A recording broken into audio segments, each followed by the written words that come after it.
Hello everyone, welcome our education channel We Learn Together. ಸಮಾಜ ವಿಜ್ಞಾನದ ಮಾದರಿ ಪ್ರಶ್ನೆ ಪತ್ರಿಕೆ 7 ಇಲ್ಲಿ ಆಗಿದೆ ಆಲ್ರೆಡಿ. ಈಗ 7ಅನ್ನು ನಾವು ನೋಡ್ತಾ ಹೋಗೋಣ. 6ನೇ ಮಾಡೆಲ್ ಪೇಪರನ್ನು ನಾವು ಕಂಪ್ಲೀಟ್ ಮಾಡಿತ್ತು. 30 ಪ್ರಶ್ನೆಗಳ ಸೆಟ್ಗಳನ್ನು ನಾವು ಕಂಪ್ಲೀಟ್ ಮಾಡಿ ಆಗಿದೆ. ಇದು 7ನೇ ಒಂದು ಮಾದರಿ ಪ್ರಶ್ನೆ ಪತ್ರಿಕೆ. ಇದರ ಜೊತೆಯಲ್ಲಿ ನಾವು ನಿಮಗೆ ಲೆಸನ್ ವೈಸ್ ಇಂಪಾರ್ಟೆಂಟ್ ಪಾಯಿಂಟ್ಸ್ಗಳನ್ನು ಮಾಡ್ತಾ ಇದ್ದೇವೆ. ಪ್ರತಿಯೊಂದು ಲೆಸನ್ನಲ್ಲಿ ಯಾವ್ಯಾವುದು TET ಎಕ್ಸಾಮ್ಗೆ ಕೇಳ್ತಾರೆ ಅನ್ನುವಂಥ ಒಂದು ದೃಷ್ಟಿಯನ್ನು ಇಟ್ಕೊಂಡು ಮತ್ತು ಪ್ರೀವಿಯಸ್ ಇಯರ್ ಕೇಳಿದಂತಹ ಪೇಪರ್ಗಳನ್ನೆಲ್ಲ ರೆಫರ್ ಮಾಡಿ ಅಂತಹ ಲೆಸನ್ಗಳಲ್ಲಿ ಬಂದಂತಹ ಮೋಸ್ಟ್ ಇಂಪಾರ್ಟೆಂಟ್ ಪಾಯಿಂಟ್ಸ್ಗಳನ್ನು ನಾವು ಇಲ್ಲಿ ನಿಮಗೆ ಹಾಕಿ ಒಂದೊಂದು ಲೆಸನ್ ಥರ ಮಾಡ್ತಾ ಇದ್ದೇವೆ. ಅದರ ಜೊತೆಯಲ್ಲಿ ವಿಷಯದಲ್ಲಿ ಸಮಾಜ ವಿಜ್ಞಾನಕ್ಕೆ ಹೆಚ್ಚಿನ ಫೋಕಸನ್ನು ನೀಡಿ ಅದಕ್ಕೆ ಸಂಬಂಧಪಟ್ಟಂತಹ ಮಾಡೆಲ್ ಪೇಪರ್ಗಳನ್ನು ಆಗಿರ್ಬೋದು, ಕೀ ಪಾಯಿಂಟ್ಸ್ಗಳನ್ನು ಮಾಡ್ತಾ ಇದ್ದೇವೆ. ಇದರ ಜೊತೆಯಲ್ಲಿ ಸೈಕಾಲಜಿ ಹಾಗೆ ಕನ್ನಡ, ಇಂಗ್ಲೀಷ್ ಪ್ರೀವಿಯಸ್ TETಗೆ ಮಾಡಿದಂತಹ ವಿಡಿಯೋಗಳು ಆಲ್ರೆಡಿ ನಮ್ಮ ಚಾನಲ್ನಲ್ಲಿ ಇದೆ. ಅವುಗಳನ್ನು ಸಹ ನೀವು ಪ್ಲೇಲಿಸ್ಟ್ಗೆ ಹೋಗಿ ನೋಡ್ಬೋದು. ಹಾಗೆ ಅದಕ್ಕೆ ಸಂಬಂಧಪಟ್ಟಂತಹ ವಿಡಿಯೋಸ್ಗಳನ್ನು ಮುಂದಿನ ದಿನಗಳಲ್ಲಿ ತರುವಂತಹ ಪ್ರಯತ್ನವನ್ನು ಸಹ ನಾವು ಮಾಡ್ತೇವೆ. ವಿಡಿಯೋವನ್ನು ಸ್ಟಾರ್ಟ್ ಮಾಡೋಣ. ಅದಕ್ಕೂ ಮೊದಲು ನೀವೇನು ನಮ್ಮ ಚಾನಲ್ಗೆ ಸಬ್ಸ್ಕ್ರೈಬ್ ಆಗದೇ ಇದ್ದರೆ ಅಥವಾ ನಮ್ಮ ಚಾನಲ್ಗೆ ಹೊಸದಾಗಿ ವಿಸಿಟ್ ಮಾಡಿದೆ, ದಯವಿಟ್ಟು ನಮ್ಮ ಚಾನಲನ್ನು ಸಬ್ಸ್ಕ್ರೈಬ್ ಆಗಿ ಹಾಗೆ ಬೆಲ್ ಬಟನ್ ಒತ್ತುವ ಮೂಲಕ ನಮಗೆ ನೋಟಿಫೈ ಆಗಿರಿ. ಜೊತೆಯಲ್ಲಿ ವಿಡಿಯೋವನ್ನು ಲೈಕ್ ಮಾಡಿ, ಶೇರ್ ಮಾಡಿ. ಹಿಂದಿನ ಪ್ರಶ್ನೆ ಅಂದರೆ ಪ್ರೀವಿಯಸ್ ಒಂದು ಮಾಡೆಲ್ ಪೇಪರ್ನಲ್ಲಿ ಒಂದು ಪ್ರಶ್ನೆ, ಲಾಸ್ಟ್ ಒಂದು ಕ್ವಶನನ್ನು ಬಿಟ್ಟಿಟ್ಟಿದ್ದೆ, ನೀವು ಕಾಮೆಂಟ್ ಮಾಡಿ ಉತ್ತರವನ್ನು ಅಂತ. ಅದಕ್ಕೆ ಬಹಳಷ್ಟು ಜನ ಸರಿಯಾದ ಉತ್ತರವನ್ನು ಸಹ ಮಾಡಿದ್ರಿ ಹಿಂದಿನ ಪ್ರಶ್ನೆ. ಹಾಗೆ ಈ ವಿಡಿಯೋದ ಕೊನೆಯಲ್ಲಿ ಇವತ್ತಿನ ಒಂದು ಎಕ್ಸ್ಟ್ರಾ ಪ್ರಶ್ನೆಯನ್ನು ನಾವು ಅಪ್ಲೋಡನ್ನು ಮಾಡ್ತೇವೆ. ಅದಕ್ಕೆ ಉತ್ತರವನ್ನು ನೀವು ಕಾಮೆಂಟ್ ಮಾಡಿ ತಿಳಿಸುವಂಥದ್ದು. ಇದರಿಂದ ನಿಮಗೂ ನೀವು ಯಾವ ಲೆವೆಲ್ಗೆ ಓದಿದ್ದೀರಾ ಅನ್ನುವಂಥದ್ದನ್ನು ತಿಳಿಯಲಿಕ್ಕೆ ಸಹಾಯ ಆಗುತ್ತೆ. ಕರ್ನಾಟಕ ರಾಜ್ಯವು ಹೊಂದಿದ ಒಟ್ಟು ಕರಾವಳಿಯ ಉದ್ದ ಎಷ್ಟು ಅನ್ನುವಂಥದ್ದು ಪ್ರೀವಿಯಸ್ ಆಗಿ ಕೇಳಿದಂತಹ ಒಂದು ಪ್ರಶ್ನೆಯಾಗಿತ್ತು. ಇದಕ್ಕೆ ಸರಿಯಾದಂತಹ ಉತ್ತರ 320 ಕಿಲೋಮೀಟರ್ಗಳು ಕರ್ನಾಟಕ ರಾಜ್ಯ ಹೊಂದಿದ ಕರಾವಳಿಯ ಉದ್ದ. ದಕ್ಷಿಣ ಕನ್ನಡ, ಉಡುಪಿ ಹಾಗೆ ಉತ್ತರ ಕನ್ನಡ ಈ 3 ಜಿಲ್ಲೆಗಳು ಕರ್ನಾಟಕದ ಕರಾವಳಿಯ ಜಿಲ್ಲೆಗಳು ಅಂತ ನಾವು ಕರಿತೇವೆ. ಕರಾವಳಿಯನ್ನು ಹೊಂದಿದಂತಹ ಜಿಲ್ಲೆಗಳು. ಈ 3 ಜಿಲ್ಲೆಗಳನ್ನು ಸೇರಿ ಸುಮಾರು 320 ಕಿಲೋಮೀಟರ್ ಉದ್ದದ ಒಂದು ಕರಾವಳಿ ತೀರವನ್ನು ಕರ್ನಾಟಕ ರಾಜ್ಯ ಒಳಗೊಂಡಿದೆ ಅನ್ನುವಂಥದ್ದು. ಇಲ್ಲಿ ಸರಿಯಾದ ಉತ್ತರ ಆಪ್ಷನ್ 4 320 ಆಗಿತ್ತು. ಇದಕ್ಕೆ ಬಹಳಷ್ಟು ಜನ ಕಾಮೆಂಟ್ಗಳನ್ನ ಮಾಡಿದ್ರಿ. ಧನ್ಯವಾದಗಳು ನಿಮ್ಮ ಪ್ರತಿಕ್ರಿಯೆಗಳಿಗೆ. ಇವತ್ತಿನ ಫಸ್ಟ್ ಕ್ವಶನ್ ಅನ್ನು ನಾವೀಗ ನೋಡ್ತಾ ಹೋಗೋಣ. ರಾಮ ಸೀತೆಯರ ಪೂಜೆಯನ್ನು ಜನಪ್ರಿಯಗೊಳಿಸಿದವರು. ಈ ಧಾರ್ಮಿಕ ಸುಧಾರಣೆಗಳಲ್ಲಿ ಬಂದಂತಹ ಪ್ರಶ್ನೆ ಇದಾಗಿದೆ. ಮೀರಾಬಾಯಿ, ರಮಾನಂದರು, ಚೈತನ್ಯರು, ಮಾಧವ ದೇವರು. ಯಾರು ರಾಮ ಸೀತೆಯರ ಪೂಜೆಯನ್ನು ಜನಪ್ರಿಯಗೊಳಿಸ್ತಾರೆ? ಸರಿಯಾದಂತಹ ಉತ್ತರ ಇಲ್ಲಿ ಆಪ್ಷನ್ 2 ರಮಾನಂದರು ರಾಮ ಸೀತೆಯರ ಒಂದು ಪ್ರತ್ಯೇಕ ಪೂಜಾ ವಿಧಾನವನ್ನು ಜನಪ್ರಿಯತೆಗೆ ತರ್ತಾರೆ. ನೆಕ್ಸ್ಟ್ 2ನೇ ಪ್ರಶ್ನೆ. ಚರ್ಚಿನ ನಿಯಮ ಉಲ್ಲಂಘಿಸುವವರನ್ನು ವಿಚಾರಣೆ ನಡೆಸುವ ಹಾಗೂ ಶಿಕ್ಷಿಸುವ ಉದ್ದೇಶದ ಇನ್ಕ್ವಿಜಿಷನ್ ಎಂಬ ಧಾರ್ಮಿಕ ವಿಚಾರಣಾ ಪದ್ಧತಿ ಜಾರಿಗೆ ಬಂದ ವರ್ಷ. ಇದು ಏನು ಧಾರ್ಮಿಕ ಸುಧಾರಣೆ ಮತ್ತು ಪ್ರತಿ ಸುಧಾರಣೆಗಳು ನಡೀತು.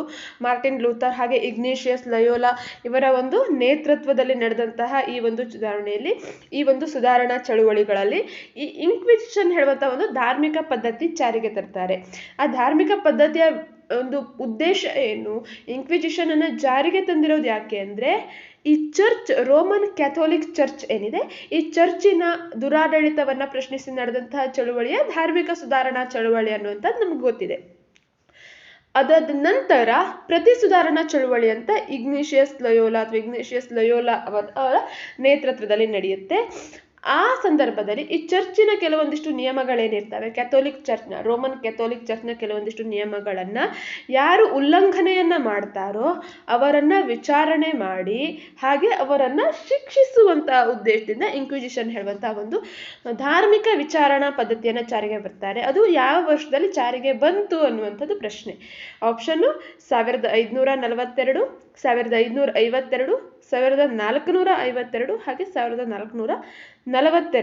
ಸರಿಯಾದಂತಹ ಉತ್ತರ ಇಲ್ಲಿ ಆಪ್ಷನ್ 1 1542ರಲ್ಲಿ ಈ ಇನ್ಕ್ವಿಜಿಷನ್ ಹೇಳುವಂತ ಒಂದು ಧಾರ್ಮಿಕ ವಿಚಾರಣಾ ಪದ್ಧತಿ ಜಾರಿಗೆ ಬರುತ್ತೆ.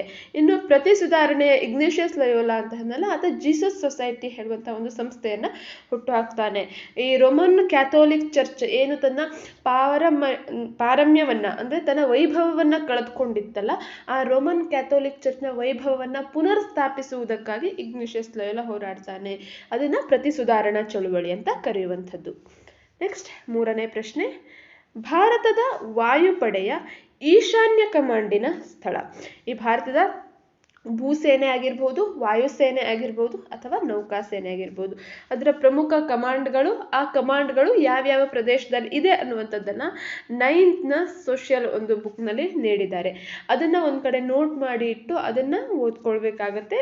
ಯಾವುದಾದ್ರೂ ಒಂದು ಕಮಾಂಡ್ನ ಬಗ್ಗೆ ಪ್ರಶ್ನೆಯನ್ನು ಕೇಳುವಂಥ ಚಾನ್ಸಸ್ ತುಂಬ ಇದೆ. ಗಾಂಧಿನಗರ ಗುಜರಾತ್, ಅಲಹಾಬಾದ್ ಉತ್ತರ ಪ್ರದೇಶ, ಶಿಲ್ಲಾಂಗ್ ಮೇಘಾಲಯ, ದೆಹಲಿ. ಈಶಾನ್ಯ ಕಮಾಂಡಿನ ಒಂದು ಕೇಂದ್ರ ಸ್ಥಳ ಇರುವಂತಹ ಪ್ರದೇಶ ಎಲ್ಲಿ? ಸರಿಯಾದಂತಹ ಉತ್ತರ ಗಾಂಧಿನಗರ ಗುಜರಾತ್. ಇಲ್ಲಿ ಭಾರತದ ವಾಯುಪಡೆಯ ಈಶಾನ್ಯ ಕಮಾಂಡ್ ಇರುವಂಥದ್ದು. ನೆಕ್ಸ್ಟ್ 4ನೇ ಪ್ರಶ್ನೆ, ಗಾರೋ, ಖಾಸಿ, ಚೆಕ್ಮಾ, ಸೇಮಾ ಮುಂತಾದ ಆದಿವಾಸಿಗಳು ಕಂಡುಬರುವ ಭಾರತದ ವಲಯ. ಭಾರತದಲ್ಲಿ ಈಶಾನ್ಯ ವಲಯದ ಆದಿವಾಸಿಗಳು, ದಕ್ಷಿಣ ವಲಯದ ಆದಿವಾಸಿಗಳು ಮತ್ತು ಕೇಂದ್ರ ವಲಯದ ಆದಿವಾಸಿಗಳು ಅಂತ 3 ಒಂದು ಜೊತೆಗೆ ಅಂಡಮಾನ್ ನಿಕೋಬಾರ್ ಇದು ಸಹ ಭಾರತದಲ್ಲೇ ಸೇರುವಂಥದ್ದು. ಪ್ರಮುಖ 3 ಜೊತೆಗೆ ಅದೊಂದು ಸೇರಿ 4 ಆದಿವಾಸಿ ವಲಯಗಳನ್ನು ನಾವು ನೋಡ್ತೇವೆ. ಒಂದೊಂದು ಆದಿವಾಸಿ ಪ್ರದೇಶದಲ್ಲಿ ಕಂಡುಬರುವಂತಹ ಜನ ಸಮುದಾಯಗಳಿಗೂ ಪ್ರತ್ಯೇಕ ಈ ರೀತಿಯಾದಂತಹ ಹೆಸರುಗಳು ಇರುವಂಥದ್ದು. ಇದು ಯಾವ ಒಂದು ವಲಯದಲ್ಲಿ ಕಂಡು ಬರ್ತಾರೆ? ಗಾರೋ, ಖಾಸಿ, ಚೆಕ್ಮಾ, ಸೇಮಾ ಹೇಳುವಂಥವ್ರು ಕೇಂದ್ರ ವಲಯದ ಆದಿವಾಸಿಗಳು, ಈಶಾನ್ಯ ವಲಯದ ಆದಿವಾಸಿಗಳು, ದಕ್ಷಿಣದ ಆದಿವಾಸಿಗಳು, ಅಂಡಮಾನ್ ಮತ್ತು ನಿಕೋಬಾರ್ ಆದಿವಾಸಿಗಳು. ಸರಿಯಾದಂತಹ ಉತ್ತರ ಇಲ್ಲಿ ಆಪ್ಷನ್ 2, ಈಶಾನ್ಯ ವಲಯದ ಆದಿವಾಸಿಗಳ ಗುಂಪಿಗೆ ಸೇರ್ತಾರೆ ಇವೆಲ್ಲವೂ. ಗಾರೋ, ಖಾಸಿ, ಚೆಕ್ಮಾ, ಸೇಮಾ ಮುಂತಾದ ಆದಿವಾಸಿ ಜನಾಂಗದವರು ಭಾರತದ ಈಶಾನ್ಯ ವಲಯದಲ್ಲಿ ಆದಿವಾಸಿಗಳಿರ್ತಾರೆ, ಆ ಒಂದು ಗುಂಪಿಗೆ ಸೇರಿದಂಥವರು. ನೆಕ್ಸ್ಟ್ 5ನೇ ಪ್ರಶ್ನೆ, ಹಣದ ಮೂಲ ಪದ ಮೊನೆಟ್ ಜೂನೋ ಈ ಭಾಷೆಯ ಪದದಿಂದ ಬಂದಿದೆ. ಏನು ನಾವು ಹಣವನ್ನು ಇಂಗ್ಲಿಷ್ನಲ್ಲಿ ಮನಿ ಅಂತ ಕರಿತೇವೆ. ಈ ಮನಿ ಹೇಳುವಂತಹ ಪದ ಮೊನೆಟ್ ಜೂನೋ ಹೇಳುವಂತಹ ಒಂದು ಪದದಿಂದ ಬಂದಿದೆ. ಆ ಪದದ ಮೂಲ ಭಾಷೆ ಯಾವುದು? ಗ್ರೀಕ್ ಭಾಷೆ, ರೋಮನ್ ಭಾಷೆ, ಇಟಾಲಿಯನ್ ಭಾಷೆ, ಸ್ಪ್ಯಾನಿಷ್. ಸರಿಯಾದಂತಹ ಉತ್ತರ ಇಲ್ಲಿ 5ನೇ ಪ್ರಶ್ನೆಗೆ ರೋಮನ್ ಭಾಷೆಯ ಮೊನೆಟ್ ಜೂನೋ ಹೇಳುವಂತಹ ಪದದಿಂದ ಬಂದಿದೆ. ಈ ಮನಿ ಹೇಳುವಂತಹ ಪದ ಅದನ್ನು ಕನ್ನಡದಲ್ಲಿ ನಾವು ಹಣ ಅಂತ ಕರಿತೇವೆ. ಅದೇ ಭಾರತದ ರೂಪಾಯಿ ಅಂತ ನಾವೇನು ಕರಿತೇವೆ, ಇದು ಸಂಸ್ಕೃತದ ರುಪ್ಯ ಹೇಳುವಂತಹ ಒಂದು ಪದದಿಂದ ಬಂದಿದೆ. ಅದರ ಅರ್ಥ ಬೆಳ್ಳಿಯ ನಾಣ್ಯ ಅಥವಾ ಬೆಳ್ಳಿಯ ಕಾಯಿನ್ ಹೇಳುವಂಥ ಅರ್ಥವನ್ನು ಕೊಡುತ್ತೆ. ರೂಪಾಯಿ ಹೇಳುವಂಥದ್ದು ರುಪ್ಯ ಹೇಳುವಂಥ ಸಂಸ್ಕೃತ ಪದದಿಂದ ಬಂದಿರುವಂಥದ್ದು. ಇಲ್ಲಿ ಹಣ ಹೇಳುವಂಥದ್ದನ್ನು ನಾವು ಇಂಗ್ಲಿಷ್ನಲ್ಲಿ ಮನಿ ಅಂತ ಕರಿತೇವೆ.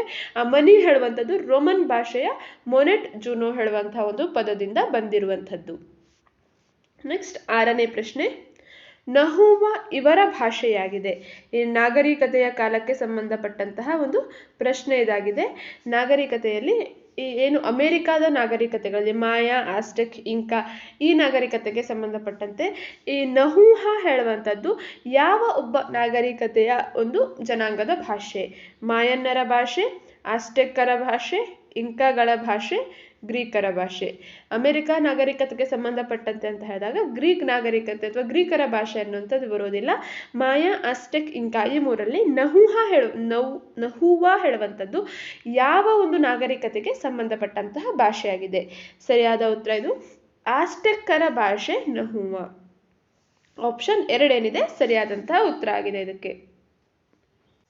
ನೆಕ್ಸ್ಟ್ 7ನೇ ಪ್ರಶ್ನೆ, ಬಿಳಿಯ ಉಡುಪು ಧರಿಸಿದ ಜೈನ ಮುನಿಗಳು ಹಾಗೂ ಅವರ ಅನುಯಾಯಿಗಳನ್ನು ಏನಂತ ಕರೀತಾರೆ?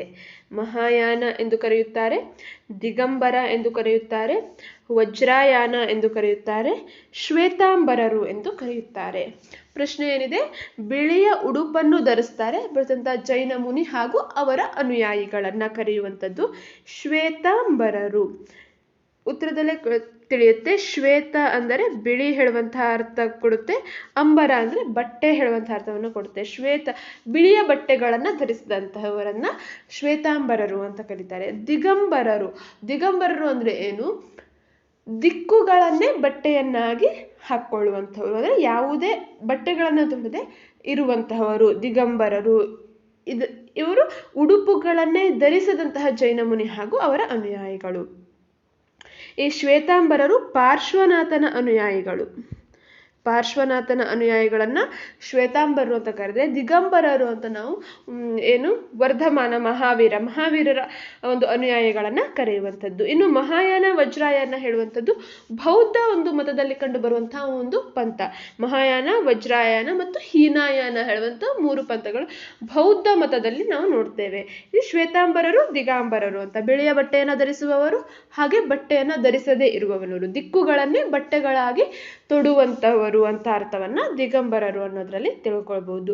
ಇಲ್ಲಿ 7ನೇ ಪ್ರಶ್ನೆಗೆ ಸರಿಯಾದಂತಹ ಉತ್ತರ ಶ್ವೇತಾಂಬರರು ಎಂದು ಕರೆಯುತ್ತಾರೆ. ನೆಕ್ಸ್ಟ್ 8ನೇ ಪ್ರಶ್ನೆ. 2 ರೇಖಾಂಶಗಳ ನಡುವಿನ ಅಂತರ ಅತಿ ಹೆಚ್ಚು ಕಂಡು ಬರುವಂಥದ್ದು. ಇದು ಒಂದು ಭೂಮಿ ಅಂತಂದ್ರೆ ಇದು ಸಮಭಾಜಕ ವೃತ್ತ. ಇಲ್ಲಿ 2 ರೇಖಾಂಶಗಳ ಒಂದು ಅಂತರ ಹೆಚ್ಚು ಎಲ್ಲಿ ಕಂಡು ಬರುತ್ತೆ ಅನ್ನುವಂಥದ್ದನ್ನ ಪ್ರಶ್ನೆ. ಮಕರ ಸಂಕ್ರಾಂತಿ ವೃತ್ತದಲ್ಲಿ, ಸಮಭಾಜಕ ವೃತ್ತದಲ್ಲಿ, ಕರ್ಕಾಟಕ ಸಂಕ್ರಾಂತಿ ವೃತ್ತದಲ್ಲಿ, ಧ್ರುವ ಪ್ರದೇಶಗಳಲ್ಲಿ ಎಲ್ಲಿ ಕಂಡು ಬರುತ್ತೆ? ಸರಿಯಾದಂತಹ ಉತ್ತರ ಇಲ್ಲಿ ಸಮಭಾಜಕ ವೃತ್ತದಲ್ಲಿ 2 ರೇಖಾಂಶಗಳ ನಡುವಿನ ಅಂತರ ಹೆಚ್ಚಾಗುತ್ತಾ ಹೋಗುತ್ತೆ. ಈ ರೇಖಾಂಶಗಳ ಅಂತರ ಸಮಭಾಜಕ ವೃತ್ತದಲ್ಲಿ ಹೆಚ್ಚಾಗುತ್ತೆ. ಸಮಭಾಜಕ ವೃತ್ತದಿಂದ ಉತ್ತರಕ್ಕೆ ಮತ್ತು ದಕ್ಷಿಣಕ್ಕೆ ಹೋದಂತೆಲ್ಲ ಅವು ಕಿರಿದಾಗ್ತಾ ಹೋಗುತ್ತೆ. ಕಾರಣ ಏನು ಅನ್ನೋದನ್ನು ಸಹ ಪ್ರಶ್ನೆಯಾಗಿ ಕೇಳಬಹುದು. ಕಾರಣ ಏನು? ಸಮಭಾಜಕ ವೃತ್ತದಿಂದ ಧ್ರುವದ ಕಡೆಗೆ ಹೋದಂತೆಲ್ಲ ರೇಖಾಂಶಗಳ ನಡುವಿನ ಅಂತರ ಚಿಕ್ಕದಾಗುತ್ತಾ ಹೋಗುತ್ತೆ. ಇದಕ್ಕೆ ಕಾರಣ ಏನಂದ್ರೆ, ಎಲ್ಲಾ ರೇಖಾಂಶಗಳು ಧ್ರುವದಲ್ಲಿ ಒಂದು ಬಿಂದುವಿನಲ್ಲಿ ಹೋಗಿ ಸೇರ್ಕೊಳ್ಳುತ್ತೆ. ಧ್ರುವ ಪ್ರದೇಶದಲ್ಲಿ ಒಂದು ಬಿಂದುವಿನಲ್ಲಿ ಅವು ಸೇರೋದ್ರಿಂದ ಅಲ್ಲಿ ಅವುಗಳ ನಡುವಿನ ಅಂತರ ಕಡಿಮೆ ಆಗುತ್ತೆ. ಸಮಭಾಜಕ ವೃತ್ತದಲ್ಲಿ ಅವುಗಳ ಅಂತರ ಹೆಚ್ಚಿರುತ್ತೆ. ಇದರ ಜೊತೆಗೆ ಇನ್ನೊಂದು ಪ್ರಶ್ನೆಯನ್ನು ಕೇಳಬಹುದು. ಈ ಸಮಭಾಜಕ ವೃತ್ತದಲ್ಲಿ 2 ರೇಖಾಂಶಗಳ ನಡುವಿನ ಅಂತರ ಎಷ್ಟು? 111 ಕಿಲೋಮೀಟರ್ ಒಂದು ರೇಖಾಂಶದಿಂದ ಒಂದು ರೇಖಾಂಶದ ನಡುವೆ ಇರುವ ಅಂತರ ಆಗಿದೆ. ಅದೇ ಅಕ್ಷಾಂಶದ ವಿಷಯಕ್ಕೆ ಬಂದ್ರೆ ಇವು ಎಲ್ಲೂ ಸಹ ಸಣ್ಣದಾಗ್ತಾ ಹೋದ್ವು ಅನ್ನುವಂಥದ್ದಿಲ್ಲ. ಪ್ರತಿಯೊಂದು ಅಕ್ಷಾಂಶವು ಸಹ ಒಂದೇ ರೀತಿಯ ಒಂದು ವ್ಯತ್ಯಾಸ ಅಥವಾ ದೂರದಲ್ಲಿ ಇರುತ್ತೆ. 110.4 ಕಿಲೋಮೀಟರ್ ಒಂದು ಅಕ್ಷಾಂಶದಿಂದ ಇನ್ನೊಂದು ಅಕ್ಷಾಂಶಕ್ಕಿರುವ ಅಂತರ ಆಗಿದೆ. ಇವು ಎಲ್ಲೂ ಸಮಭಾಜಕ ವೃತ್ತದಲ್ಲೂ ಸಹ 110.4 ಕಿಲೋಮೀಟರ್ಗಳೇ ಇರುತ್ತೆ. ಧ್ರುವದ ಭಾಗದಲ್ಲೂ ಸಹ 110.4 ಕಿಲೋಮೀಟರ್ಗಳೇ ಇರುತ್ತೆ. ಆದರೆ ರೇಖಾಂಶ ಮಾತ್ರ ಸಮಭಾಜಕ ವೃತ್ತದಲ್ಲಿ 111 ಕಿಲೋಮೀಟರ್ನ ಅಂತರ ಇದ್ರೂ ಧ್ರುವದ ಪ್ರದೇಶಕ್ಕೆ ಹೋದಂತೆ, ಉತ್ತರದಲ್ಲಿ ಉತ್ತರ ಧ್ರುವದ ಪ್ರದೇಶಕ್ಕೆ, ದಕ್ಷಿಣದಲ್ಲಿ ದಕ್ಷಿಣ ಧ್ರುವದ ಪ್ರದೇಶಕ್ಕೆ ಹೋದಂತೆ ಆ ರೇಖಾಂಶಗಳ ನಡುವಿನ ಅಂತರ ಕಡಿಮೆ ಆಗ್ತಾ ಹೋಗುತ್ತೆ. ಕಾರಣ ಏನು? ಅವು ಧ್ರುವದಲ್ಲಿ ಒಂದು ಬಿಂದುವಿನಲ್ಲಿ ಸಂಧಿಸುವುದರಿಂದ ಹೇಗೆ ಕಡಿಮೆ ಆಗುತ್ತೆ. ಇಲ್ಲಿ ಸರಿಯಾದಂತಹ ಉತ್ತರ ಆಪ್ಷನ್ 2. ನೆಕ್ಸ್ಟ್ 9ನೇ ಪ್ರಶ್ನೆ. ಯಜ್ಞ ಆಚರಣೆಯ ಕ್ರಮಗಳನ್ನು ತಿಳಿಸುವ ವೇದದ ಭಾಗ. ವೇದದ ಯಾವ ಭಾಗ ಯಜ್ಞದ ಆಚರಣೆಯ ಕುರಿತು ತಿಳಿಸುತ್ತೆ? ಬ್ರಾಹ್ಮಣಕ, ಸಂಹಿತೆ, ಉಪನಿಷತ್, ಅರಣ್ಯಕ. ಸರಿಯಾದಂತಹ ಉತ್ತರ ಇಲ್ಲಿ ಬ್ರಾಹ್ಮಣಕ. ಇದು ಯಜ್ಞ ಆಚರಣೆಯ ಕುರಿತಾಗಿ ತಿಳಿಸುತ್ತೆ. ಈ ಉಪನಿಷತ್ಗಳು ಒಟ್ಟು 10 ಉಪನಿಷತ್ಗಳಿದೆ. ಮಂಡೂಕ ಉಪನಿಷತ್, ನಾವೇನು ಸತ್ಯಮೇವ ಜಯತೆ ಹೇಳುವಂತಹ ಒಂದು ವಾಕ್ಯವನ್ನು ತೆಗೆದುಕೊಂಡಿರುವಂಥದ್ದು ಮಂಡೂಕ ಉಪನಿಷತ್ತಿಂದ. ಉಪನಿಷತ್ಗಳು 1098 ಶ್ಲೋಕಗಳು ಸಹ ಇದರಲ್ಲಿ ನಾವು ನೋಡ್ಲಿಕ್ಕೆ ಕಾಣುತ್ತೆ. ನೆಕ್ಸ್ಟ್ 10ನೇ ಪ್ರಶ್ನೆ. ಲೋಥಾಲ್ ಸಿಂಧೂ ನಾಗರಿಕತೆಯ ಹಡಗುಕಟ್ಟೆಯಾದರೆ ಮಳೆ ನೀರನ್ನು ಅತ್ಯಂತ ಯುಕ್ತವಾಗಿ ಸಂಗ್ರಹಿಸಲು ವ್ಯವಸ್ಥೆ ಇದ್ದಂತಹ ನಾಗರಿಕತೆಯ ಸ್ಥಳ ಯಾವುದು? ಲೋಥಾಲ್ ಹೇಳುವಂತಹ ಒಂದು ಪ್ರದೇಶ ಸಿಂಧೂ ನಾಗರಿಕತೆಯ ಹಡಗುಕಟ್ಟೆ ಅಥವಾ ಬಂದರು ಅಂತ ನಾವೇನು ಕರಿತೇವೆ ಅದು ಆಗಿದೆ. ಹಾಗಾದ್ರೆ ಮಳೆ ನೀರನ್ನು ಅತ್ಯಂತ ಯುಕ್ತವಾಗಿ ಸರಿಯಾಗಿ ಬಳಸಲಿಕ್ಕೆ ಇರುವಂತಹ ಒಂದು ಸಿಂಧೂ ನಾಗರಿಕತೆಯ ಸ್ಥಳ ಯಾವುದಾಗಿತ್ತು? ಮೊಹೆಂಜೊದಾರೋ, ರಾಖಿಗರಿ, ಧೋಲಾವೀರ, ಚೆನ್ನೂದಾರೋ. ಸರಿಯಾದಂತಹ ಉತ್ತರ ಇಲ್ಲಿ ಆಪ್ಷನ್ 3 ಧೋಲಾವೀರ.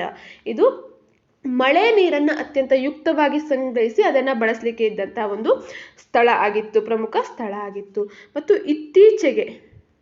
ಇತ್ತೀಚೆಗೆ ಕಂಡು ಹಿಡಿದಂತಹ ಸಿಂಧೂ ನಾಗರಿಕತೆಯ ಸ್ಥಳ ಯಾವುದು ಅಂದ್ರೂ ಅದು ಸಹ ಧೋಲಾವೀರ ಆಗಿದೆ. ನೆಕ್ಸ್ಟ್ 11ನೇ ಪ್ರಶ್ನೆ, ಬುದ್ಧನ ಶರೀರದ ಅವಶೇಷಗಳನ್ನು ಕಲಶದಲ್ಲಿ ಶೇಖರಿಸಿ ಆ ಕಲಶದ ಸುತ್ತಲೂ ಕಟ್ಟಿದ ಅರ್ಧಗೋಳಾಕೃತಿಯ ರಚನೆ. ಬುದ್ಧನ ಶರೀರದ ಅವಶೇಷಗಳನ್ನ ಒಂದು ಕಲಶದಲ್ಲಿ ಸಂಗ್ರಹಿಸಿ ಅದರ ಸುತ್ತಲೂ ಅರ್ಧಗೋಳಾಕಾರದಲ್ಲಿ ರಚನೆಯಾದಂತಹ ಒಂದು ರಚನೆಯನ್ನ ಏನಂತ ಕರೀತಾರೆ? ವಿಹಾರ, ಚೈತ್ರಾಲಯ, ಸ್ತೂಪ, ಬಸದಿ. ಸರಿಯಾದಂತಹ ಉತ್ತರ ಅದನ್ನ ಸ್ತೂಪ ಅಂತ ಕರೀತಾರೆ. ಈಗ ಸಾಂಚಿಯ ಸ್ತೂಪ, ಸಾರನಾಥದ ಸ್ತೂಪ ಈ ರೀತಿಯಾಗಿ ಕರೆಯುವಂಥದ್ದು.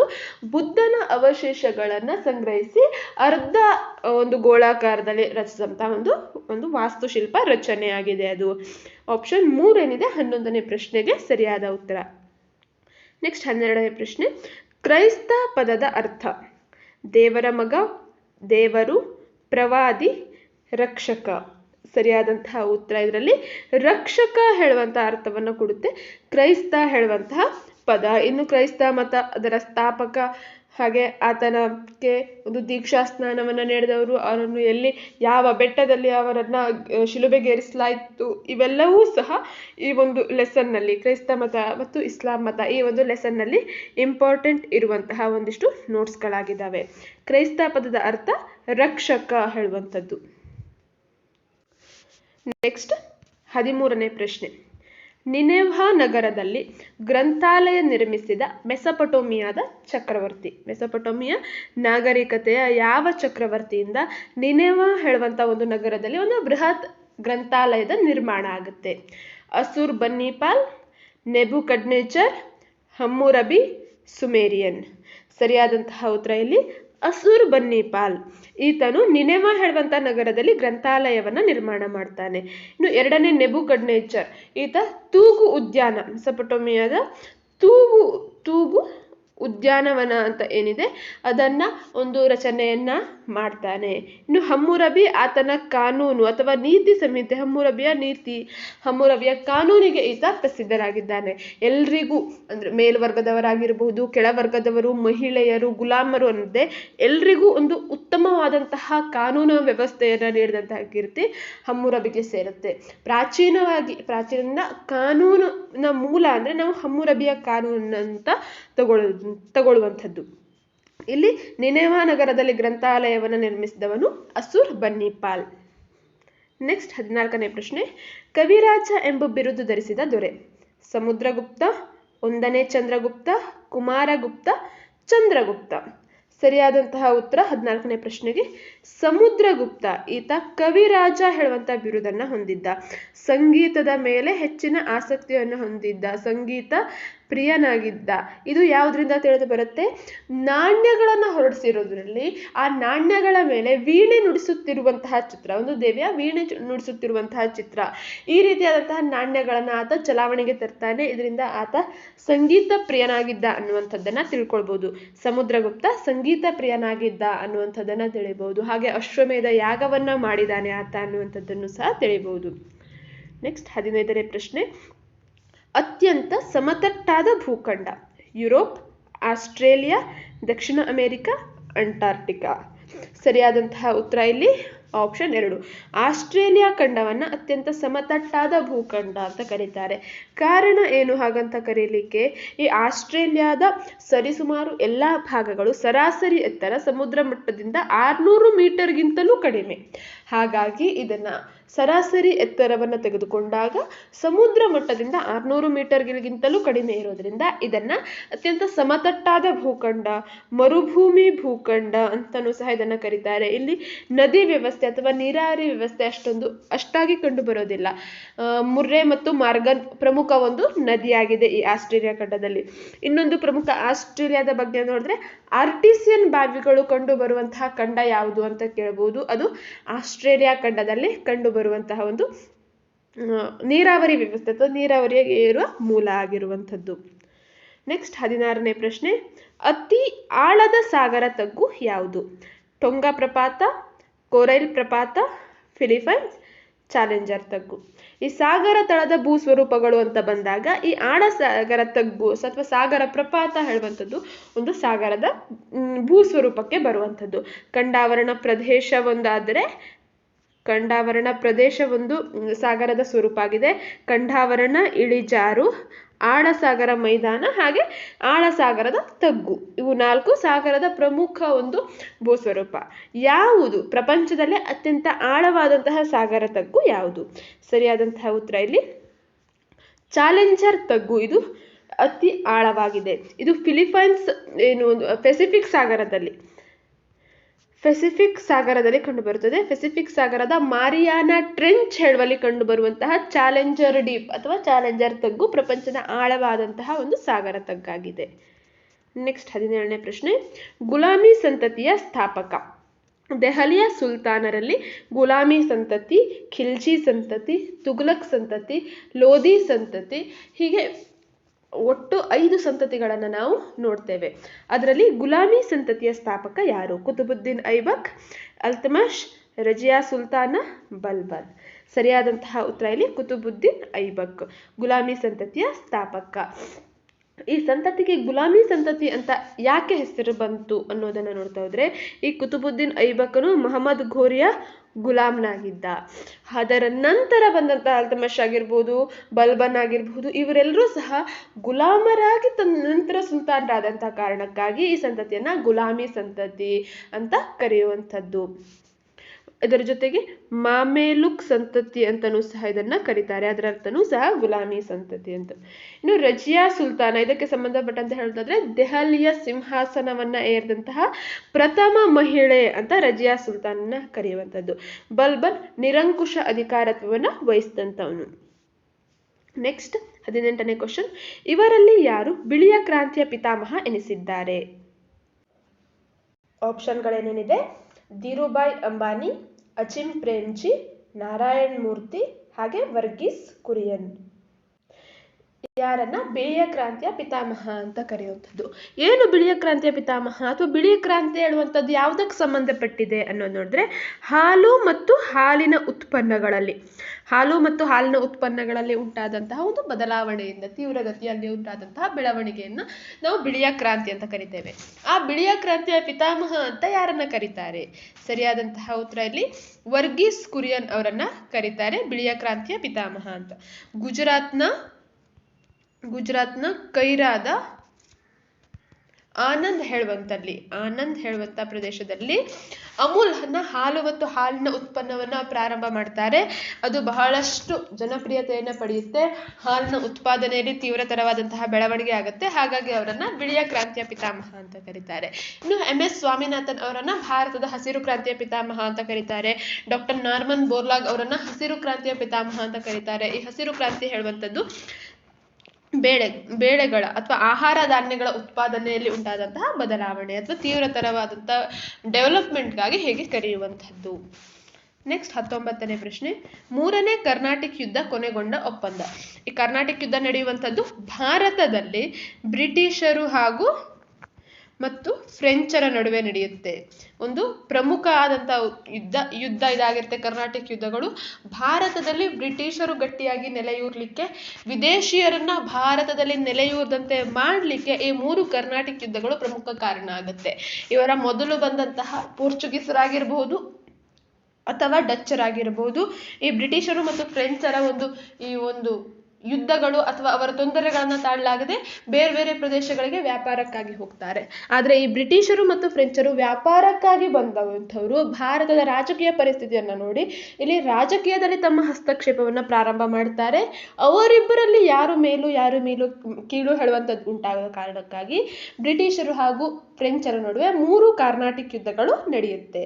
ಇಲ್ಲಿ 3ನೇ ಕಾರ್ನಾಟಿಕ್ ಯುದ್ಧ ಯಾವ ಒಂದು ಒಪ್ಪಂದದೊಂದಿಗೆ ಕೊನೆಗೊಳ್ಳುತ್ತೆ? ಪಾಂಡಿಚೇರಿ ಒಪ್ಪಂದ, ಪ್ಯಾರಿಸ್ ಒಪ್ಪಂದ, ಲಾಹೋರ್ ಒಪ್ಪಂದ ಹಾಗೆ ಮದ್ರಾಸ್ ಒಪ್ಪಂದ. ಸರಿಯಾದಂತಹ ಉತ್ತರ ಇದು ಪ್ಯಾರಿಸ್ ಒಪ್ಪಂದದೊಂದಿಗೆ ಕೊನೆಗೊಳ್ಳುತ್ತೆ. ಏನು ಯುರೋಪ್ನಲ್ಲಿ ಸಪ್ತವಾರ್ಷಿಕ ಯುದ್ಧ ಉಂಟಾಗ್ತಾ ಇರುತ್ತೆ, ಆ ಸಪ್ತವಾರ್ಷಿಕ ಯುದ್ಧ ಈ ಪ್ಯಾರಿಸ್ ಒಪ್ಪಂದದೊಂದಿಗೆ ಕೊನೆಗೊಳ್ಳುತ್ತೆ. ಅದರಂತೆಯೇ ಭಾರತದಲ್ಲಿ ಬ್ರಿಟಿಷರು ಮತ್ತು ಫ್ರೆಂಚರ ನಡುವೆ ನಡೀತಾ ಇದ್ದಂತಹ ಯುದ್ಧ ಪ್ಯಾರಿಸ್ ಒಪ್ಪಂದದೊಂದಿಗೆ ಕೊನೆಗೊಳ್ಳುತ್ತೆ. ನೆಕ್ಸ್ಟ್ 20ನೇ ಪ್ರಶ್ನೆ. ವ್ಯವಹಾರ ಸಂಸ್ಥೆಗಳ ಜೀವರಕ್ತ. ಯಾವುದನ್ನ ವ್ಯವಹಾರ ಸಂಸ್ಥೆಗಳ ಜೀವರಕ್ತ ಅಂತ ಕರೆಯುವಂಥದ್ದು? ವ್ಯಾಪಾರ, ಹಣಕಾಸು, ಸಾಲ, ಉತ್ಪನ್ನ. ಸರಿಯಾದಂಥ ಉತ್ತರ ಹಣಕಾಸು. ಒಂದು ಹಣಕಾಸಿನ ವ್ಯವಸ್ಥೆ ಸರಿಯಾಗಿ ಇಲ್ಲ ಅಂದರೆ ಯಾವುದೇ ಒಂದು ವ್ಯವಹಾರ ಸಂಸ್ಥೆ ಉತ್ತಮವಾಗಿ ನಡೆದುಕೊಂಡು ಹೋಗಲಿಕ್ಕೆ ಸಾಧ್ಯ ಆಗೋದಿಲ್ಲ. ಹಾಗಾಗಿ ಒಂದು ವ್ಯವಹಾರ ಸಂಸ್ಥೆ ಜೀವಂತವಾಗಿ ಇರಬೇಕು. ಒಬ್ಬ ಮನುಷ್ಯ ಜೀವಂತವಾಗಿ ಇರಬೇಕು ಅಂದರೆ ಯಾವ ರೀತಿಯಾಗಿ ಆತನ ಜೀವ ರಕ್ತಗಳು ಎಷ್ಟು ಇಂಪಾರ್ಟೆಂಟ್ ಆಗಿರುತ್ತೋ ಹಾಗೆ ಒಂದು ವ್ಯವಹಾರ ಸಂಸ್ಥೆ ಉತ್ತಮವಾಗಿ ನಡೆದುಕೊಂಡು ಹೋಗಬೇಕು, ವ್ಯವಸ್ಥಿತವಾಗಿ ಇರಬೇಕು ಅಂದರೆ ಹಣಕಾಸು ಅಷ್ಟೇ ಇಂಪಾರ್ಟೆಂಟ್ ಆಗಿರುತ್ತೆ. ಒಟ್ಟು 20 ಪ್ರಶ್ನೆಗಳನ್ನು ವಿಷಯಕ್ಕೆ ಸಂಬಂಧಪಟ್ಟಂತೆ ನೋಡಿದ್ವಿ. ಇನ್ನೂ 10 ಪ್ರಶ್ನೆಗಳು ಏನಿದ್ದಾವೆ ಅದನ್ನು ಬೋಧನಾಶಾಸ್ತ್ರಕ್ಕೆ ಸಂಬಂಧಪಟ್ಟಂಥ ಪ್ರಶ್ನೆಗಳನ್ನು ನೋಡ್ಬೋದು. ಈ ಬೋಧನಾಶಾಸ್ತ್ರ ಅನ್ನುವಂಥದ್ದು ಏನಿದೆ, ನಾವು ಇಲ್ಲಿ ಎಷ್ಟೇ ಪ್ರಶ್ನೆಗಳನ್ನು ಕೇಳಿದ್ರು ಅಲ್ಲಿ ಬರುವಂತಹ ಪ್ರಶ್ನೆಗಳು ಅಪ್ಲಿಕೇಬಲ್ ಇರುವಂತಹ ಪ್ರಶ್ನೆಗಳಾಗಿರುತ್ತೆ. ಇಲ್ಲಿ ಪ್ರಶ್ನೆಗಳನ್ನು ನಾವು ಅರ್ಥ ಮಾಡ್ಕೊಳ್ಳೋದಕ್ಕಿಂತ ಹೆಚ್ಚು ಕಾನ್ಸೆಪ್ಟ್ಗಳನ್ನು ಅರ್ಥ ಮಾಡ್ಕೊಳ್ತಾ ಹೋದರೆ ಬೋಧನಾಶಾಸ್ತ್ರದಲ್ಲಿ ಈಸಿಯಾಗಿ ಮಾರ್ಕ್ಸನ್ನು ತೆಗೆದುಕೊಳ್ಳಲಿಕ್ಕೆ ಸಾಧ್ಯ ಆಗುತ್ತೆ. ಫಸ್ಟ್ ಕ್ವಶನ್ ಏನಿದೆ ನೋಡೋಣ ಅಂದರೆ 21ನೇ ಪ್ರಶ್ನೆ, ಇತಿಹಾಸ ಬೋಧನೆಯ ಸಾಮಾನ್ಯ ಉದ್ದೇಶ. ನಾವು ಇತಿಹಾಸವನ್ನು ಸಾಮಾನ್ಯವಾಗಿ ಯಾಕಾಗಿ ಬೋಧನೆಯನ್ನು ಮಾಡಬೇಕು ಮಕ್ಕಳಿಗೆ?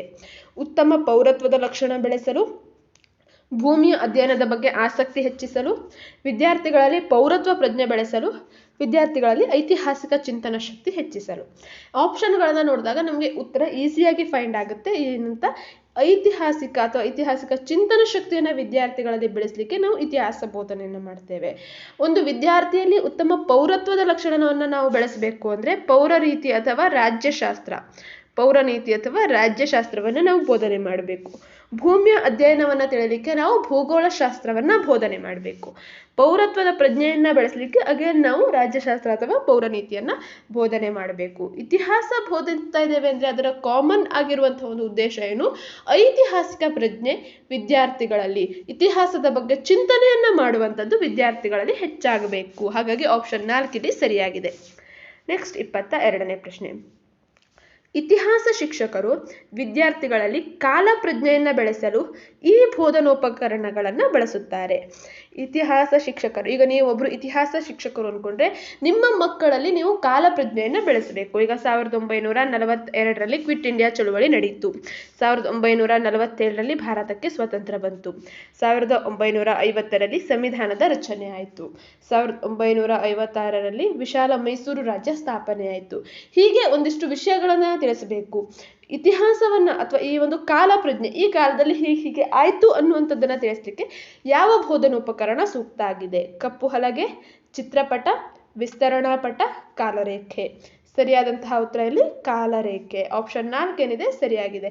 ಹಿಮ್ಮುಖ ಕಾಲರೇಖೆ, ಮುಮ್ಮುಖ ಕಾಲರೇಖೆ ಅಂದರೆ ಪ್ರಗತಿಪರ ಕಾಲರೇಖೆ, ಪ್ರಗತಿಶೀಲ ಕಾಲರೇಖೆ, ಪ್ರತಿಗಾಮಿ ಕಾಲರೇಖೆ, ಹೋಲಿಕಾ ಕಾಲರೇಖೆ. ಹೀಗೆ ಕಾಲರೇಖೆಯಲ್ಲಿ ಬೇರೆ ಬೇರೆ ವಿಧಗಳನ್ನು ನಾವು ನೋಡ್ಬೋದು. ಆದರೆ ಈ ಕಾಲರೇಖೆ ಹೇಳುವಂಥದ್ದು ಇತಿಹಾಸವನ್ನು ತಿಳಿಲಿಕ್ಕೆ, ಕಾಲ ಪ್ರಜ್ಞೆಯನ್ನು ಮಕ್ಕಳಿಗೆ ತಿಳಿಸ್ಲಿಕ್ಕೆ ಒಂದು ಉತ್ತಮ ಬೋಧನೋಪಕರಣ ಆಗಿದೆ. ನೆಕ್ಸ್ಟ್ 23ನೇ ಕ್ವಶನ್, ಸ್ಥಳೀಯ ಇತಿಹಾಸ ಬೋಧನೆಯಲ್ಲಿ ಯಶಸ್ವಿಯಾಗಲು ಶಿಕ್ಷಕನು ಈ ಚಟುವಟಿಕೆ ಕೈಗೊಳ್ಳಬೇಕು. ಪ್ರಾದೇಶಿಕ ಆಗಿರುವಂತಹ ಇತಿಹಾಸವನ್ನು ತಿಳಿಸಲಿಕ್ಕೆ ಪ್ರವಾಸ ಕೈಗೊಳ್ಳುವುದು, ಸ್ಥಳೀಯ ಮಹಾನ್ ವ್ಯಕ್ತಿಗಳ ಜೀವನ ಚರಿತ್ರೆ ಅಧ್ಯಯನ ಮಾಡುವುದು, ವಿದ್ಯಾರ್ಥಿಗಳ ಸಂದರ್ಶನ ಮಾಡುವುದು, ಅಂತಾರಾಷ್ಟ್ರೀಯ ಮಟ್ಟದ ಇತಿಹಾಸದ ಅಧ್ಯಯನವನ್ನು ಮಾಡುವಂಥದ್ದು. ಪ್ರಶ್ನೆ ಏನಿದೆ ಅನ್ನುವಂಥದ್ದನ್ನು ನಾವು ನೋಡಿದ್ರೆ ಸ್ಥಳೀಯ ಇತಿಹಾಸ ಬೋಧನೆಯಲ್ಲಿ ಯಶಸ್ವಿ ಆಗಬೇಕು ಅನ್ನೋದಾದರೆ ನಾವೇನು ಮಾಡಬೇಕು? ಪ್ರವಾಸವನ್ನು ಕೈಗೊಳ್ಳಬೇಕು. ಸ್ಥಳೀಯ ಹತ್ತಿರದಲ್ಲಿ ಇರುವಂತಹ ಕೆಲವೊಂದಿಷ್ಟು ಪ್ರಾಚೀನ ದೇವಾಲಯಗಳಿರ್ಬೋದು ಅಥವಾ ಪ್ರಾಚೀನ ಸ್ಮಾರಕಗಳಿರ್ಬೋದು, ವಸ್ತು ಸಂಗ್ರಹಾಲಯಗಳಿರ್ಬೋದು, ಇಂತಹ ಕೋಟೆಗಳಿರ್ಬೋದು, ಇಂತಹ ಜಾಗಕ್ಕೆ ಪ್ರವಾಸವನ್ನು ಕೈಗೊಳ್ಳೋದ್ರಿಂದ ಆ ಒಂದು ಸ್ಥಳೀಯ ಮಟ್ಟದ ಇತಿಹಾಸ ಮಕ್ಕಳಿಗೆ ಸರಿಯಾಗಿ ತಿಳಿದಿರುತ್ತೆ. ನಾವು ಇತಿಹಾಸವನ್ನ ಬೋಧನೆ ಮಾಡ್ತಾ ಇದ್ದೇವೆ ಅಂದ್ರೆ ಈ ಪ್ರತ್ಯಕ್ಷವಾಗಿ ಹೋಗಿ ನೋಡುವಂಥದ್ದು ಹೆಚ್ಚು ಪರಿಣಾಮಕಾರಿಯಾಗುತ್ತೆ. ಇಲ್ಲಿ ಪ್ರವಾಸ ಹೇಳುವಂಥದ್ದು ವಿದ್ಯಾರ್ಥಿ ಕೇಂದ್ರದ ಚಟುವಟಿಕೆ ಆಗುತ್ತೆ. ಹಾಗೆ ವಿದ್ಯಾರ್ಥಿಗಳು ಸ್ವತಃ ಹೋಗಿ ಅಲ್ಲಿ ನೋಡ್ಕೊಂಡು ಬರ್ತಾರೆ. ಇಲ್ಲಿ ಬೋಧನೆ ಯಶಸ್ವಿಯಾಗುತ್ತೆ. ಹಾಗಾಗಿ ಆಪ್ಷನ್ 1 ಸರಿಯಾಗಿದೆ. ನೆಕ್ಸ್ಟ್ 24ನೇ ಕ್ವಶನ್, ವಿದ್ಯಾರ್ಥಿಯು ಸಮುದ್ರಗುಪ್ತನ ಸಾಧನೆಯನ್ನು ವಿವರಿಸುವನು. ಇದು ಈ ಉದ್ದೇಶಕ್ಕೆ ಸಂಬಂಧಪಟ್ಟಿದೆ. ಜ್ಞಾನ, ಅನ್ವಯ, ತಿಳುವಳಿಕೆ, ಕೌಶಲ. ಸರಿಯಾದಂತಹ ಉತ್ತರ ಯಾವುದು ಇಲ್ಲಿ? ಇದು ತಿಳುವಳಿಕೆ. ವಿದ್ಯಾರ್ಥಿ ತಿಳ್ಕೊಂಡ ಸಮುದ್ರಗುಪ್ತ ಯಾವ ರೀತಿಯಾಗಿ ಸಾಧನೆಯನ್ನ ಮಾಡಿದಾನೆ ಅನ್ನುವಂಥದ್ದನ್ನು ಶಿಕ್ಷಕರಿಂದ ತಿಳಿದುಕೊಂಡ ವಿದ್ಯಾರ್ಥಿ ಅದನ್ನು ವಿವರಿಸ್ತಾನೆ. ಆತ ಸಮುದ್ರಗುಪ್ತ ಹೇಳುವಂಥದ್ನು ಉತ್ತರ ಭಾರತದ ರಾಜರೊಡನೆ ಯುದ್ಧವನ್ನ ಮಾಡ್ದ, ದಕ್ಷಿಣ ಭಾರತದ ರಾಜರೊಡನೆ ಯುದ್ಧವನ್ನ ಮಾಡ್ದ, ಅಡವಿ ರಾಜ್ಯಗಳೊಡನೆ ಯುದ್ಧವನ್ನ ಮಾಡ್ದ, ಗಡಿ ರಾಜ್ಯಗಳೊಡನೆ ಯುದ್ಧವನ್ನ ಮಾಡ್ದ, ಕವಿ ರಾಜ ಹೇಳುವಂತಹ ಬಿರುದನ್ನ ಹೊಂದಿದ್ದ. ಈ ಎಲ್ಲಾ ವಿಷಯಗಳನ್ನ ವಿದ್ಯಾರ್ಥಿ ವಿವರಿಸ್ತಾ ಇದ್ದಾನೆ ಅಂದ್ರೆ ಆತ ಅವೆಲ್ಲರ ಬಗ್ಗೆ ತಿಳುವಳಿಕೆಯನ್ನ ಹೊಂದಿದ್ದಾನೆ ಅಂತ ಅರ್ಥ. ನೆಕ್ಸ್ಟ್ 25ನೇ ಪ್ರಶ್ನೆ. ಸಮಾಜ ವಿಜ್ಞಾನ ಮೌಲ್ಯಮಾಪನದಲ್ಲಿ ಅಂಕಗಳ ಬದಲಿಗೆ ಶ್ರೇಣಿ ವ್ಯವಸ್ಥೆಯನ್ನು ಜಾರಿಗೆ ತಂದ ಕಾರ್ಯಕ್ರಮ. ಅಂಕಗಳನ್ನು ನೀಡುವ ಬದಲು A+, B+, ಈ ರೀತಿಯಾದಂತಹ ಶ್ರೇಣಿ ವ್ಯವಸ್ಥೆ, ಗ್ರೇಡ್ ವ್ಯವಸ್ಥೆಯನ್ನು ಜಾರಿಗೆ ತಂದ ಕಾರ್ಯಕ್ರಮ ಯಾವುದು? ಸೆಮಿಸ್ಟರ್ ಪದ್ಧತಿ, ತ್ರೈಮಾಸಿಕ ಪದ್ಧತಿ, ಚೈತನ್ಯ ಪದ್ಧತಿ, ನಿರಂತರ ಮತ್ತು ಸಮಗ್ರ ಮೌಲ್ಯಮಾಪನ ಪದ್ಧತಿ. ಸರಿಯಾದಂತಹ ಉತ್ತರ ಇಲ್ಲಿ ಆಪ್ಷನ್ 4, ನಿರಂತರ ಮತ್ತು ಸಮಗ್ರ ಮೌಲ್ಯಮಾಪನ ಪದ್ಧತಿ ಅಂದರೆ CCE, continuous and comprehensive education ಅಥವಾ ಇವ್ಯಾಲ್ಯೂಯೇಷನ್. ಈ ಒಂದು ಏನು ಪದ್ಧತಿ ಅಥವಾ ವ್ಯವಸ್ಥೆ ಏನಿದೆ ಇದು ಮೌಲ್ಯಮಾಪನದಲ್ಲಿ ಅಂಕಗಳ ಬದಲಾಗಿ ಶ್ರೇಣಿ ವ್ಯವಸ್ಥೆಯನ್ನು ಜಾರಿಗೆ ತಂತು. ನೆಕ್ಸ್ಟ್ 26ನೇ ಪ್ರಶ್ನೆ. ಇತಿಹಾಸ ಕೊಠಡಿಯ ಒಂದು ಭಾಗದಲ್ಲಿ ಈ ಕೆಳಗಿನ ಯಾವ ವಿಭಾಗ ಸ್ಥಾಪಿಸಬೇಕು? ಪ್ರಯೋಗಾಲಯ, ಗಣಿತದ ಕಿಟ್, ಭಾಷಾ ಉಪಕರಣಗಳು, ವಸ್ತು ಸಂಗ್ರಹಾಲಯ. ಇಲ್ಲಿ ಆಪ್ಷನ್ಗಳನ್ನು ನೋಡಿದ ಕೂಡಲೇ ನಿಮಗೆ ಉತ್ತರ ತಿಳಿದಿರುತ್ತೆ.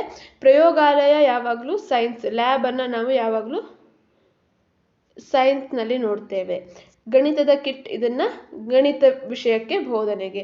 ಭಾಷಾ ಉಪಕರಣಗಳು ಲ್ಯಾಂಗ್ವೇಜ್ ಬೋಧನೆಗೆ ಅಥವಾ ಲ್ಯಾಂಗ್ವೇಜ್ ಲೈಬ್ರರಿ ಅಂತ ನಾವು ಅದನ್ನು ಕರಿತೇವೆ. ಇನ್ನು ವಸ್ತು ಸಂಗ್ರಹಾಲಯ ಪ್ರಾಚೀನ ಕಾಲದ ನಾಣ್ಯಗಳನ್ನು ಸಂಗ್ರಹ ಮಾಡುವಂಥದ್ದು ಅಥವಾ ಪ್ರಾಚೀನ ಒಂದು ಪ್ರದೇಶದ ಹಳೆಯ ಕಾಲದಲ್ಲಿ ಇರುವಂತಹ ವಸ್ತುಗಳನ್ನು ತಂದು ಇಡುವಂಥದ್ದು, ಮಾಡೆಲ್ಗಳನ್ನು ಮಾಡುವಂಥದ್ದು, ಇತಿಹಾಸಕ್ಕೆ ಸಂಬಂಧಪಟ್ಟಂತಹದ್ದು, ಇವುಗಳನ್ನೆಲ್ಲ ಒಂದು ವಸ್ತು ಸಂಗ್ರಹಾಲಯ ಮಾಡಿ ಇತಿಹಾಸ ಕೊಠಡಿಯ ಒಂದು ಭಾಗದಲ್ಲಿ ಇಟ್ಟಿಟ್ಕೊಳ್ಬೇಕಾಗತ್ತೆ.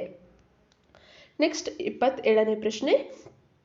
ಇತಿಹಾಸ ಬೋಧನೆ ಹೆಚ್ಚು ಪರಿಣಾಮಕಾರಿಯಾಗಲು ಯಾವ ಚಟುವಟಿಕೆ ಹೆಚ್ಚು ಪ್ರಭಾವ ಬೀರುತ್ತದೆ? ನಾಟಕ ಅಭಿನಯ, ರೇಡಿಯೋ ಬಳಕೆ, ಚರ್ಚಾ ಸ್ಪರ್ಧೆ, ಕಪ್ಪು ಹಲಗೆ. ಸರಿಯಾದ ಉತ್ತರ ಇಲ್ಲಿ ನಾಟಕ ಅಭಿನಯ. ಆಪ್ಷನ್ 1 ಏನಿದೆ ಅದು ಸರಿಯಾದಂತಹ ಉತ್ತರ. ಯಾವ ವಿಷಯಕ್ಕಾಗಿ ಅನ್ನೋದನ್ನು ನಾವು ನೋಡ್ತಾ ಇದ್ರೆ ಬೋಧನೆ ಮಾಡ್ತಾ ಇರುವಂಥದ್ದು ಇತಿಹಾಸ. ಕೆಲವೊಂದಿಷ್ಟು ರಾಜರು, ರಾಜ ಮನೆತನಗಳು, ಅವರ ಯುದ್ಧ ಇವುಗಳೆಲ್ಲ ಬರುತ್ತೆ. ಅದನ್ನು ನಾಟಕವನ್ನು ಮಾಡಲಿಕ್ಕೆ ಸುಲಭ. ಅದರ ಜೊತೆಯಲ್ಲಿ ನಾಟಕಾಭಿನಯದಲ್ಲಿ ಮಕ್ಕಳು ಆಕ್ಟಿವ್ ಆಗಿ ಭಾಗವಹಿಸೋದ್ರಿಂದ, ಮಕ್ಕಳ ಒಂದು ಕಾರ್ಯ ಅದರಲ್ಲಿ ಹೆಚ್ಚಾಗಿರೋದ್ರಿಂದ ಯಾವಾಗ ಮಕ್ಕಳು ಸ್ವತಃ ಕೆಲಸವನ್ನು ಮಾಡ್ತಾರೋ ಅವರಿಗೆ ಅದು ಹೆಚ್ಚು ಪರಿಣಾಮಕಾರಿಯಾಗುತ್ತೆ. ಹಾಗಾಗಿ ಆಪ್ಷನ್ 1 ನಾಟಕಾಭಿನಯ ಏನಿದೆ ಇತಿಹಾಸ ಬೋಧನೆಗೆ ಹೆಚ್ಚು ಪರಿಣಾಮಕಾರಿಯಾದಂತಹ ಚಟುವಟಿಕೆಯಾಗಿದೆ. ನೆಕ್ಸ್ಟ್ 28ನೇ ಪ್ರಶ್ನೆ. ಅನ್ವಯ ಸಾಮರ್ಥ್ಯ ಪ್ರಶ್ನಿಸಲು ಇರಬೇಕಾದ ಅಂಶ: ವಿವರಿಸುವುದು, ವಿಶ್ಲೇಷಿಸುವುದು, ಬರೆಯುವುದು, ತಿಳಿಸುವುದು. ಯಾವುದು ಅನ್ವಯಿಕ ಸಾಮರ್ಥ್ಯವನ್ನು ತಿಳಿಸುತ್ತೆ? ಸರಿಯಾದಂತಹ ಉತ್ತರ ವಿಶ್ಲೇಷಿಸುವುದು. ಅದನ್ನು ವಿಶ್ಲೇಷಣೆಯನ್ನು ಮಾಡುವಂಥದ್ದು, ಏನು ಯಾವುದೇ ಒಂದು ಪ್ರಶ್ನೆ ಆದರೂ ಸಹ ಅದನ್ನು ವಿಶ್ಲೇಷಣೆಯನ್ನು ಮಾಡುವಂಥದ್ದು ಅನ್ವಯಿಕ ಸಾಮರ್ಥ್ಯ. ಈಗ ಭಾರತದ ಜನಸಂಖ್ಯೆ ಅಥವಾ ಭಾರತದಲ್ಲಿ ಬಡತನ ಹೆಚ್ಚಾಗ್ತಾ ಇರಲಿಕ್ಕೆ ಕಾರಣಗಳೇನು ವಿಶ್ಲೇಷಿಸಿ. ಅದನ್ನು ಅನ್ವಯಿಕ ಮಾಡಿ ನೋಡಬೇಕಾಗುತ್ತೆ. ಭಾರತದಲ್ಲಿ ಏಕೆ ಬಡತನ ಹೆಚ್ಚಾಗ್ತಾ ಇದೆ? ಫಸ್ಟ್ ಒಂದು ಪಾಯಿಂಟ್, ಭಾರತದಲ್ಲಿ ಜನಸಂಖ್ಯೆ ಹೆಚ್ಚಿದೆ. ಆ ಜನಸಂಖ್ಯೆಗೆ ಅನುಗುಣವಾಗಿ ಉದ್ಯೋಗಗಳು ದೊರಕ್ತಾ ಇಲ್ಲ, ಕನಿಷ್ಠ ಕೂಲಿ ಸಿಗ್ತಾ ಇಲ್ಲ. ಈ ಎಲ್ಲ ಕಾರಣದಿಂದಾಗಿ ಬಡತನ ಅಥವಾ ಭಾರತದಲ್ಲಿ ಬಡತನ ಹೆಚ್ಚಾಗ್ತಾ ಇದೆ. ಹೀಗೆ ವಿಶ್ಲೇಷಣೆಯನ್ನು ಮಾಡುವಂಥದ್ದೇನಿದೆ ಅನ್ವಯಿಕ ಸಾಮರ್ಥ್ಯವನ್ನು ಪ್ರಶ್ನಿಸಲಿಕ್ಕೆ ಇರುವಂತಹ ಅಂಶ ಆಗಿದೆ. ನೆಕ್ಸ್ಟ್ 29ನೇ ಪ್ರಶ್ನೆ. ಇತಿಹಾಸ ಶಿಕ್ಷಕರಾದ ನಿಮಗೆ ಈ ಕೆಳಗಿನ ಯಾವ ವಿಷಯ ಇತಿಹಾಸ ಬೋಧನೆಗೆ ಹೆಚ್ಚು ಸಹಕಾರಿಯಾಗುತ್ತೆ? ಸಾಹಿತ್ಯ, ಭೌತಶಾಸ್ತ್ರ, ರಸಾಯನಶಾಸ್ತ್ರ, ಗಣಿತ. ಇತಿಹಾಸವನ್ನು ಬೋಧಿಸ್ತಾ ಇದ್ದೀರಾ ಅಂದರೆ ಕೆಳಗೆ ಕೊಟ್ಟಿರೋದ್ರಲ್ಲಿ ಯಾವ ಒಂದು ವಿಷಯ ಇತಿಹಾಸ ಬೋಧನೆಗೆ ಸೂಕ್ತ? ಸರಿಯಾದಂತಹ ಉತ್ತರ ಸಾಹಿತ್ಯ. ಇದು ಹೆಚ್ಚು ಸೂಕ್ತ ಆಗಿರುವಂಥದ್ದು. ಯಾಕೆಂದರೆ ಇತಿಹಾಸದ ರಾಜರು, ಮಹಾರಾಜರು, ಅವರ ಆಧಾರಗಳು, ಕೆಲವೊಂದಿಷ್ಟು ಸಾಹಿತ್ಯ ಆಧಾರಗಳನ್ನ ನೋಡ್ತೇವೆ. ಆ ಸಂದರ್ಭದಲ್ಲಿ ಇದ್ದಂತಹ ಕವಿಗಳು, ಅವರ ರಚನೆ ಇವೆಲ್ಲವೂ ಸಹ ಸಿಗೋದ್ರಿಂದ ಇತಿಹಾಸವನ್ನು ಬೋಧಿಸಲಿಕ್ಕೆ ನಮಗೆ ಸಾಹಿತ್ಯ, ಕೆಳಗೆ ಕೊಟ್ಟಿರುವಂತಹ ಆಪ್ಷನ್ಗಳಲ್ಲಿ ಸಾಹಿತ್ಯ ಹೆಚ್ಚು ಸಹಕಾರಿಯಾಗುತ್ತೆ. ಇದರ ಜೊತೆಗೆ ಜಿಯೋಗ್ರಫಿ ಆಗಿರ್ಬೋದು, ಅಂದರೆ ಭೂಗೋಳ ಶಾಸ್ತ್ರವೂ ಸಹ ನಮ್ಗೆ ಅಷ್ಟೇ ಇಂಪಾರ್ಟೆಂಟ್ ಆಗುತ್ತೆ. ಲಾಸ್ಟ್ ಪ್ರಶ್ನೆ 30ನೇ ಪ್ರಶ್ನೆ. ಇತಿಹಾಸ ಓದಿಸುವಂತಹ ಶಿಕ್ಷಕ ಅಥವಾ ಬೋಧಿಸುವ ಶಿಕ್ಷಕ ಹೊಂದಿರಬೇಕಾದ ಲಕ್ಷಣ: ಸಮಾಜ ಸೇವೆ, ಸಮಾಜದೊಂದಿಗೆ ಉತ್ತಮ ಸಂಬಂಧ, ಕ್ಷೇತ್ರದ ಮತ್ತು ಪ್ರವಾಸ ಕೈಗೊಳ್ಳುವುದು, ರಾಜಕೀಯ ಭಾಷೆಯನ್ನು ಹೊಂದಿರುವಂಥದ್ದು. ಇತಿಹಾಸ ಶಿಕ್ಷಕ ಹೊಂದಿರಬೇಕಾದಂತಹ ಪ್ರಮುಖ ಲಕ್ಷಣ ಅಂದರೆ ಕ್ಷೇತ್ರ ಪ್ರವಾಸ, ಯಾವುದೇ ಒಂದು ಪ್ರದೇಶಗಳಿಗೆ ಹೋಗಿ ವಿಸಿಟ್ ಮಾಡುವಂಥದ್ದು. ಒಂದು ಐತಿಹಾಸಿಕ ಪ್ರದೇಶ ಬಾದಾಮಿ, ಐಹೊಳೆ, ಪಟ್ಟದಕಲ್ಲು, ಹಂಪಿ ಈ ರೀತಿಯಾದಂತಹ ಕೆಲವೊಂದಿಷ್ಟು ಪ್ರದೇಶಗಳು, ಚಿತ್ರದುರ್ಗದ ಕೋಟೆ, ಈ ಎಲ್ಲ ಪ್ರದೇಶಗಳಿಗೆ ಪ್ರವಾಸವನ್ನು ಕೈಗೊಳ್ಳುವಂಥದ್ದು. ಅಲ್ಲಿ ಹೋಗಿ ಪ್ರತ್ಯಕ್ಷವಾಗಿ ಅದನ್ನ ದರ್ಶನ ಮಾಡಿದಾಗ ನಾವು ಕ್ಲಾಸ್ ರೂಮ್ನಲ್ಲಿ ಅದನ್ನು ಎಫೆಕ್ಟಿವ್ ಆಗಿ ಮಕ್ಕಳಿಗೆ ಕಲಿಸ್ಲಿಕ್ಕೆ ಸಾಧ್ಯ ಆಗತ್ತೆ. ಹಾಗಾಗಿ ಇತಿಹಾಸವನ್ನು ಬೋಧಿಸುವಂತಹ ಶಿಕ್ಷಕ ಕ್ಷೇತ್ರ ಪ್ರವಾಸವನ್ನು ಕೈಗೊಳ್ಳುವಂಥದ್ದು ಒಂದು ಉತ್ತಮ ಲಕ್ಷಣ ಆಗಿದೆ. ಆಪ್ಷನ್ 3 ಇಲ್ಲಿ ಸರಿಯಾದಂತಹ ಉತ್ತರ. ಒಟ್ಟು 30 ಪ್ರಶ್ನೆಗಳನ್ನು ನಾವು ನೋಡಿದ್ವಿ. ಇದು ನಿಮಗೆ ಬಿಟ್ಟಿರುವಂತಹ ಪ್ರಶ್ನೆ. ಇದಕ್ಕೆ ಉತ್ತರವನ್ನು ನೀವು ಕಮೆಂಟ್ ಮಾಡಿ ತಿಳಿಸಿ. ನೆಕ್ಸ್ಟ್ ಒಂದು ವಿಡಿಯೋವನ್ನು ಮಾಡ್ತಾ ಅಥವಾ ನೆಕ್ಸ್ಟ್ ಒಂದು ವಿಡಿಯೋದಲ್ಲಿ ಇದರ ಉತ್ತರವನ್ನು ಹೇಳಿ ನೆಕ್ಸ್ಟ್ ವಿಡಿಯೋವನ್ನು ಸ್ಟಾರ್ಟ್ ಮಾಡುವಂಥದ್ದು. ಪ್ರಶ್ನೆ ಏನಿದೆ, 2011ರಲ್ಲಿ ಭಾರತದ ಲಿಂಗಾನುಪಾತ, 2011ರ ಜನಗಣತಿಯಂತೆ ಭಾರತದ ಲಿಂಗಾನುಪಾತ ಎಷ್ಟು? ಆಪ್ಷನ್ಗಳೇನೇನಿದೆ, 943, 944, 956, 914. 2011ರ ಗಣತಿಯಂತೆ ಭಾರತದ ಲಿಂಗಾನುಪಾತ ಎಷ್ಟು? ಒಟ್ಟು 30 ಪ್ರಶ್ನೆಗಳನ್ನು ನಾವು ಈ ವಿಡಿಯೋದಲ್ಲಿ ನೋಡಿದ್ವಿ. ಇದೇ ರೀತಿಯಾಗಿ ನೆಕ್ಸ್ಟ್ ವಿಡಿಯೋದಲ್ಲಿ ಇನ್ನೂ ಅನೇಕ ಪಾಯಿಂಟ್ಸ್ಗಳನ್ನಾಗಿರ್ಬೋದು ಅಥವಾ ಈ ರೀತಿಯಾದಂತಹ ಮಾಡೆಲ್ ಪೇಪರ್ಗಳನ್ನು ನಾವು ನೋಡ್ತಾ ಹೋಗೋಣ. ಲಾಸ್ಟ್ ಇರುವಂತಹ ಪ್ರಶ್ನೆಗೆ ಉತ್ತರವನ್ನು ಕಮೆಂಟ್ ಮಾಡಿ ತಿಳಿಸಿ. Thank you for watching our ವಿಡಿಯೋವನ್ನು ಲೈಕ್ ಮಾಡಿ, ಶೇರ್ ಮಾಡಿ, ಹಾಗೂ ನಮ್ಮ ಚಾನಲ್ನ ನೀವು ಸಬ್ಸ್ಕ್ರೈಬ್ ಆಗದೆ ನೋಡ್ತಾ ಇದ್ರೆ ದಯವಿಟ್ಟು ನಮ್ಮ ಚಾನಲನ್ನು ಸಬ್ಸ್ಕ್ರೈಬ್ ಆಗಿ. Thank you.